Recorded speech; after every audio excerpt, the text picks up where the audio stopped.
युवा संगम के अंतर्गत झारखंड के 45 छात्रों का एक दल 28 नवंबर को उत्तराखंड की 7 दिवसीय सांस्कृतिक और शैक्षिक यात्रा पर जाने के लिए तैयार है। ये पहल एक भारत श्रेष्ठ भारत कार्यक्रम के तहत आयोजित युवा संगम चरण 5 का हिस्सा है, जो भारत सरकार की एक पहल है जिसका उद्देश्य राष्ट्र के युवाओं के बीच संपर्क को बढ़ावा देना है। साथ ही सभी छात्रों को धनबाद के IIT ISM से बस को हरी झंडी दिखाकर रवाना किया जाएगा।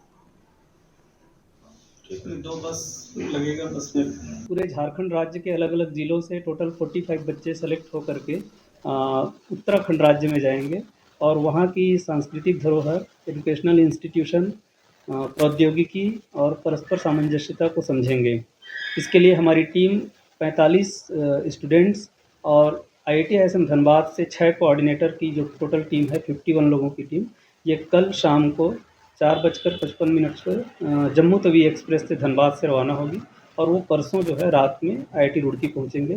फिर वहाँ 5 दिन का स्टे होगा और 5 दिसंबर